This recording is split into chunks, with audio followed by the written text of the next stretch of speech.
which means we make the smooth segue to Ross Tucker, CBS Sports Westwood One NFL college football analyst, host of the Ross Tucker Football Podcast. And he was also hosting Westwood One's live NFL schedule release show last night. Ross, great to see you. What stood out from the schedule release last night? Well, I think the first thing that stood out to me, Dan, is that Westwood One even has a schedule release show on the radio and that they asked me to do it. I'm as curious as anybody to hear what the ratings are like for people hearing me talk about the schedule that comes out. It's really unbelievable. Ross, it's kind of like this show. We don't want to know the numbers. It's just let us assume a lot of people are watching and listening. That's all. Don't get caught up in that. I mean, it's changed so much from when I was a player, but like the Today Show and Good Morning America, they're like announcing these games during the NBA playoffs, which is hilarious. By the way, happy birthday, Dan. I'm honored to be on during your birthday. Please don't talk about wings and a nice salad. I'm about to have like a yogurt parfait or something in my house. But, so it's so funny, Dan. As a former player, the first thing that jumped out to me about the schedule is the Cowboys. My mind is blown right now. They get 4 weekends off, okay? They have 4 Thursday games, all right? Now, 2 of those are back-to-back, so they'll just have a regular week when they have them back-to-back. But they have a bye, and then those other 3 Thursday games, if you're a player and you have a Thursday game, you get the weekend off. So, fans don't look at this as much as like a player does, but it used to be you only have 1 bye week and maybe you get the weekend off, but the coach still might have you doing something on Friday. The Cowboys players having 4 weekends off during football season is like the craziest thing I've ever seen. Okay, but do you think, like why would the NFL do this? Well, because they want to put the Cowboys in as many standalone games as possible. Even if they're not going to be good. The over-under 7.5 wins. It's unbelievable. You know what? It doesn't matter. They care about the ratings. I literally just interviewed Mike North, the VP of broadcasting for the NFL, for the Ross Tucker podcast, and I was really curious about Thanksgiving, right? The Thanksgiving Day game is Chiefs-Cowboys. And my argument to Mike was, everybody watches the Thanksgiving game anyway. Like everybody, do you know anybody that doesn't have the game on the TV on Thanksgiving? Yeah. Their point was, let's see if we can break records. Let's not just say, hey, everybody's going to watch anyway. We're going to get 35 million people. Let's see how far we can take this thing and push the limit. And the Chiefs and the Cowboys are easily the 2 highest rating teams in the NFL right now, which is why they put them together on Thanksgiving. The first thing that jumped out at me is the Steelers playing the Jets to open the season.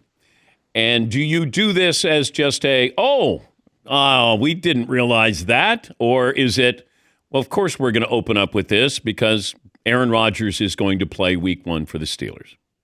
Well, at a minimum, they know that Justin Fields, it's an awkward situation because he got benched last year. The Steelers tried to re-sign him this offseason. They wanted him. When they couldn't get Matthew Stafford, they wanted to bring Fields back, but not enough. They didn't pay him enough, and Fields probably wasn't happy about getting benched. I don't blame him. So he goes to the Jets. So there's already a built-in intrigue and storyline. I can't buy into the Justin Fields storyline. I'm going to watch. I do like Justin Fields, but I'm not going, oh, man, this is payback time for Justin Fields against the Steelers.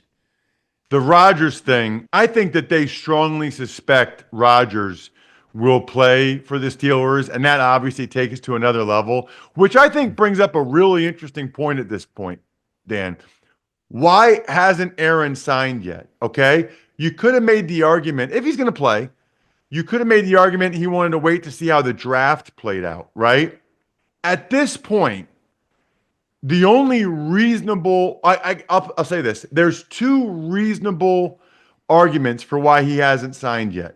One is that you never know what happens with other teams, like Derek Carr and the Saints retiring, and theoretically that gives him another option. Or 2, he doesn't want to take crap from people like me for not being at the offseason program. He doesn't want to go to Pittsburgh in May. He does not want to do OTAs. He does not want to do minicamp. He's going to wait as long as he can so he doesn't get criticism for that. I got news for you, Aaron. I'm going to criticize you anyway. If you know you're going to go to the Steelers and you're with a new team, a new offense with Arthur Smith, all those other guys are out there with phase 2 of the offseason program right now. Don't tell me you're committed. Don't tell me you want to win games this year. Don't tell me it's a priority if you're not there working with your new teammates in your new offense. I'm trying to figure out, though, some of these teams who are going to be in primetime. Like the Dolphins. Well, the Dolphins have like 5 primetime games? Correct. Why? Dan, we're sharing a brain here. That was one of the things I was going to bring up if you brought it up. The teams that I'm surprised. So the primetime games is the most interesting aspect of the schedule release because that's the NFL telling you who they think will be good or interesting and who they think won't, right? So no primetime games for the Browns, Titans, or Saints. Titans may be the most interesting there since they just had the number 1 overall pick, who people already feel like got disrespected. But the Dolphins, I think the Chargers is interesting that they got 5 primetime games. The Falcons, the Atlanta Falcons, okay, 5 primetime games. Why?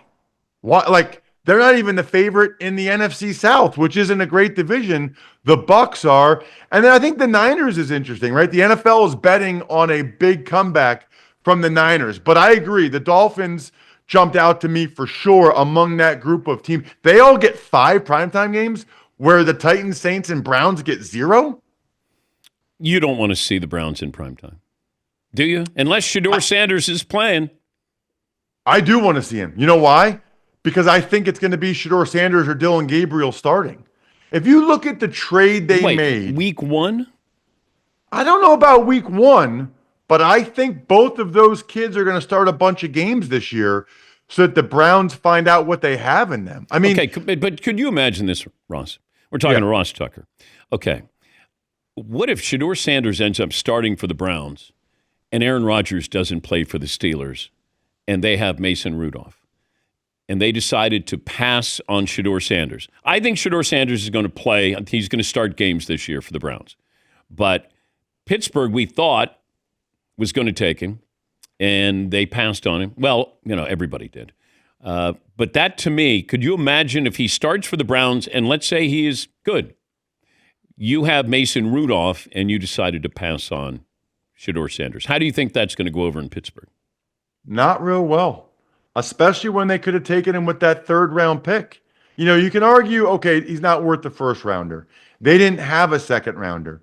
When they passed on him in the 3rd round, I was floored because he had this great meeting with Mike Tomlin. By the way, Mike Tomlin evidently has a lot of great meetings. He had a great meeting with Aaron Rodgers. He had a terrific meeting with Shador Sanders. You know what the problem is? Neither one of those guys played for the Steelers.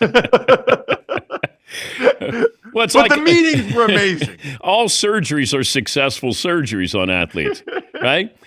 All Mike Tomlin interviews are great interviews.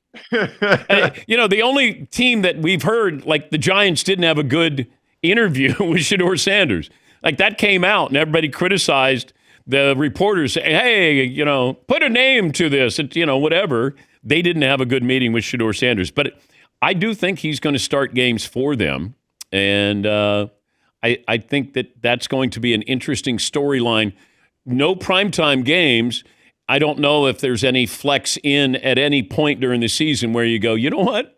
Let's take the Cleveland Browns because of Shador Sanders. I would do that. I totally agree. Let's look at this logically, right? If you think about what the Browns did with the Travis Hunter trade and getting the Jaguars' 1st-round pick in 2026, they clearly, I think, realize they don't have a franchise quarterback. They need to try to find one. And what I would argue is, why does it make sense? I mean, maybe they'll do it for a couple games, but does it make sense to start Joe Flacco and Kenny Pickett this year? The Browns are not going to the Super Bowl. They're highly unlikely to even go to the playoffs. I think that they took Gabriel, and then in particular Shador Sanders. I think they thought it was value. I think it's a couple of lottery tickets. let both these guys start 5 or 6 games this year. Maybe we hit on one of them. Maybe one of them is the starter, and then we can use those 2 first-round picks next year to make the team better around them. If not, no harm, no foul. We'll get our franchise quarterback next year with these 2 first-round picks in a draft that's considered to be much better at the quarterback position. Would you rather watch Travis Hunter play or Shador Sanders play? Ooh, I'm going to say Travis Hunter. I think I'm curious about Shador, just like everybody else is, but I'm fascinated by Travis Hunter. I told you last time I was on, I think he's the best college football player I've ever seen, and I just want to see him play both ways, see how well it goes, and see what he is on both sides of the ball, and if it makes sense. Like, if he's an above-average starter on both sides, and he's playing a lot of snaps, does that make sense, or would you rather have him try to specialize in one and be elite? Because average starters get one salary, elite players, or above-average starters get one salary. Elite players get paid a lot more. We've never seen it before, and I'm fascinated to see how it plays out. Great to see you. Thank you, Ross. Always. Happy birthday, man. Thank you so Ross. much for having me. Ross Tucker, host of the Ross Tucker Football Podcast. He also calls games for CBS Westwood One. Happy birthday, man. He's always in a good mood. He is. Energy. Always in a good mood.